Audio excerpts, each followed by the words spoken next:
Hello my dear kids, welcome to my channel RRN tutorials. तो हम Maharashtra board की civics का फर्स्ट लेसन पढ़ने वाले 6 स्टैंडर्ड का आर लाइफ इन सोसाइटी, जिसमें हम ये 4 पॉइंट्स कवर करने वाले हैं कि मैन को सोसाइटी की नीड क्यों है। सेकंड इज़ सोशल नेचर कैसा है मैन का। थर्ड इज़ हमारा development and fourth is what is society. अभी देखते हैं हमने 5th स्टैंडर्ड तक क्या देखा कि जो लोग थे, मैन थे, उनका इवोल्यूशन कैसे हुआ। अभी हम क्या देखने वाले हैं कि man has move from a nomadic stage to a settle life. Nomadic stage का मतलब क्या है बच्चों कि एक प्लेस से दूसरे प्लेस पे जाते रहना। अभी हमें पता है पहले की जो लाइफ थी लोगों की, मैन की थी, ह्यूमन बींग्स की थी, वो एक वेल सेटल नहीं थे, परमानेंट नहीं थे। वो हमेशा ही क्या माइग्रेशन करते रहते थे, मतलब एक जगह से दूसरी जगह शिफ्ट होते रहते थे। अभी सबसे पहला पॉइंट हमारा देखते हैं, why did man feel the need for society. Man को क्यों लगता है कि उन्हें सोसाइटी की ज़रूरत है। A stable and secure community life is necessary for the development of the individual as well as society। मतलब एक स्टेबल और एक सिक्योर कम्युनिटी लाइफ चाहिए, इम्पॉर्टेंट है लोगों के लिए, एक इंडिविजुअल के लिए, मतलब एक पर्सन के लिए भी, एज वेल एज एक सोसाइटी के लिए भी। In the nomadic stage man did not have this stability and security. पहले के टाइम पे जो नोमैडिक स्टेज था, लोग एक जगह से दूसरी जगह जाते थे, तो उनमें मतलब स्टेबिलिटी नहीं थी, ना ही ऐसे कि सिक्योरिटी थी। अभी के टाइम पे क्या हो गया कि हम लोग वेल सेटल्ड हो गए हैं, परमानेंट हो गए हैं, तो एक जगह पे ही रह रहे हैं, ठीक है। तो एक सिक्योरिटी भी हो गई है कि हाँ भाई हम वेल सेटल्ड हैं, और क्या हो रहा है कि हम सिक्योर भी हैं।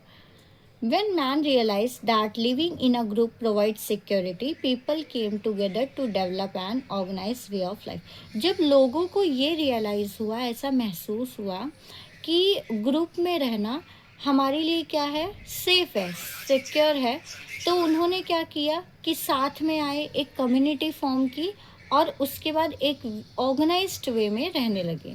This was one of the main motivation for the creation of society. ये क्या था कि साथ में आके रहना, ये एक मेन मोटिवेशन हो गया था सोसाइटी के लिए।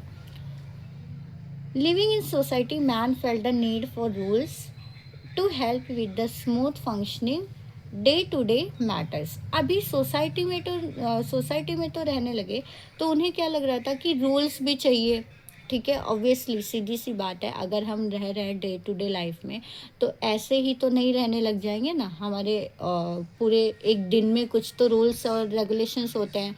सुबह उठना है, वेल ड्रेसअप होना है, स्कूल जाना है, स्टडीज़ हैं।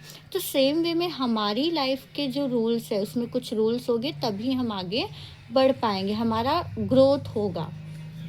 It gave rise to convention, tradition, ethics, values. अभी ये क्या कन्वेंशन, क्या जो स्टार्टिंग से परंपराएं चली आती रही हैं। ट्रेडिशन क्या है कि जो पहले की प्रथाएं हैं। इथिक्स मतलब क्या, morals, importance, values, rules and laws. ये सारी चीज़ें क्या है, हमारी डे टू डे लाइफ के लिए इम्पॉर्टेंट है। Man life in society became more organised and, जब मैन जो थे ये सारी चीज़ों को क्या करने लगे, फॉलो अप करने लगे, tradition, ethics, values, laws, rules को, तो उन्हें एक ऑर्गेनाइज्ड वे में जो लाइफ थी उनकी स्टेबल लगने लगी। मतलब उन्हें लगा कि हाँ ये सब चीज़ें हमारी लाइफ के लिए इम्पॉर्टेंट है। अभी second one, the social nature of man. Man is social by nature, मतलब मैन क्या है, सामाजिक तौर से, मतलब उनका नेचर क्या है कि सोशलाइज होके रहना, लोगों के साथ थोड़ा इंटरेक्शन करना। We all know basically like to live with one other in each other company and with the company around us. हमें पता है कि हमें एक दूसरे की ज़रूरत होती है, एक दूसरे की कंपनी चाहिए होती है, फिर वो फ्रेंड्स हो, फैमिली हो, और else anyone else. Living with people not only makes us happy, it is also our need. हम लोगों के साथ रह रहे, तो वो सिर्फ हमारी खुशी नहीं है, ये हमारी नीड भी है, ठीक है। We have many needs. अब नीड में क्या क्या हो सकता है, फूड, शेल्टर, क्लॉथिंग, और our physical needs. Once this are satisfied man gets a sense of stability, but that is not enough. अभी food, shelter, clothing, physical needs, ये सभी चीज़ों से मैन क्या हो गया, सेटिस्फाइड हो गया, ओके। लेकिन क्या इतना इनफ है क्या, नहीं, इतना इनफ नहीं है। हमें साइकोलॉजिकल नीड्स भी होती हैं। फॉर एग्ज़ाम्पल जैसे कि कोई इमोशनली हमें सपोर्ट करे। To feel secure is an emotional need. When we are happy we wish to share our happiness with other. जब हम बहुत खुश होते हैं तो हमें क्या लगता है कि हमारी हैप्पीनेस किसी के साथ तो हम शेयर करें। Similarly when we are sad we wish to have somebody with us. जैसे ही हम सैड होते हैं या हमारी सिचुएशन थोड़ी अच्छी नहीं होती, हमें अपसेट मूड लगता है, तो हम क्या चाहते हैं कि हमारे साथ कोई हो जो हमें सपोर्ट करे। We like the companionship of family members, relatives and friends. These feelings reflect our social nature. हमें किसका companionship चाहिए होता है? हमारी फैमिली का और फ्रेंड्स का एज वेल एज हमारे रिलेटिव्स का। अभी ये सारी चीज़ें किस पे रिफ्लेक्ट करती हैं? हमारे सोशल नेचर पे, कि हमारा सोशल नेचर कैसा है।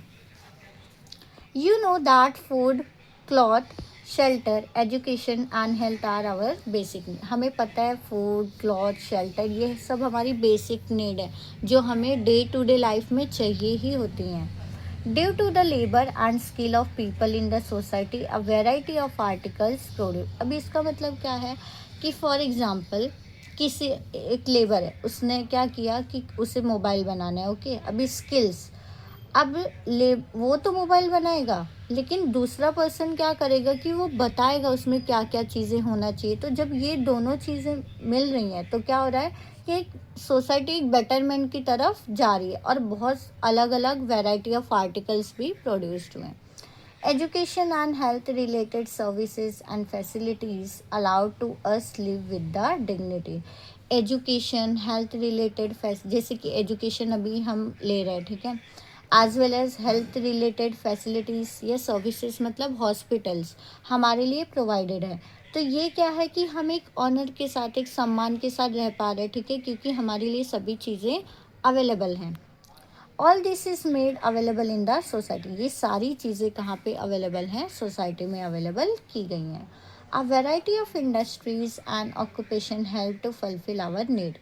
बहुत सारे वैरायटी ऑफ इंडस्ट्रीज़ हैं एज वेल एज ऑक्यूपेशन मतलब काम है जो कि हमारी डे टू डे लाइफ के जो भी नीड्स हैं उसे पूरा करने में मदद करती हैं। For example we need books for study and paper for books. अभी एग्ज़ाम्पल में क्या बताया कि हमें बुक्स चाहिए होता है पढ़ने के लिए और पेपर चाहिए होता है किसके लिए? बुक्स के लिए। This is why occupation like manufacturing paper. इसीलिए कौन सा ऑक्यूपेशन उन्होंने डेवलप किया? Manufacturing paper, printing, book binding etcetera also develop. और भी बहुत सारी चीज़ें उन्होंने डेवलप की। Many people contribute to this process. बहुत लोगों ने इस प्रोसेस में कॉन्ट्रीब्यूट किया है। The variety of occupation in the society help us in fulfilling our needs. ये जो वेराइटी ऑफ ऑक्यूपेशन है, ये जो इतने अलग अलग डिफरेंट टाइप के ऑक्यूपेशन है, ये हमें हेल्प करते हैं कि सोसाइटी हमें हेल्प करती है हमारी जो भी बेसिक नीड्स हैं वो पूरा कर सकें। This is also leads to the development of our skills capabilities. Our basic needs are fulfil in the society as well as. ये किस में हेल्प करता है? डेवलपमेंट में। हमारे जो स्किल्स हैं, हमारी जो कैपेबिलिटीज़ हैं, ये सब चीज़ों में भी हेल्प करता है। और हमारी basic needs, we depend on each other for our emotional need such as security, appreciation, praise and support etcetera. हम क्या हैं? इमोशनली डिपेंड हैं एक दूसरे पे, ठीक है। कैसे से हम सिक्योर्ड हैं? अप्रिसिएशन, कोई हमारी तारीफ़ करे, प्रेज़ करे, कोई हमें सपोर्ट करे, ठीक है।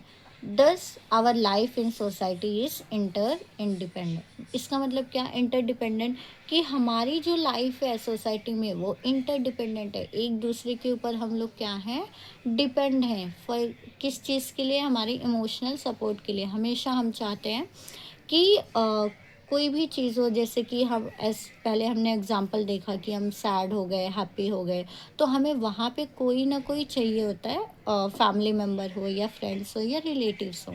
हमें कोई चाहिए होता है कि जो हमारा सपोर्ट करे, या फिर हमने कोई अच्छा काम किया है तो वहाँ पे हमें हमारी कोई तारीफ़ करे, वहाँ पे हमें कोई अप्रिशिएट करे, कोई प्रेज़ करे हमारे वर्क के लिए। Okay, thank you. और नेक्स्ट लेक्चर में हम यहाँ से स्टार्ट करेंगे पार्ट 2।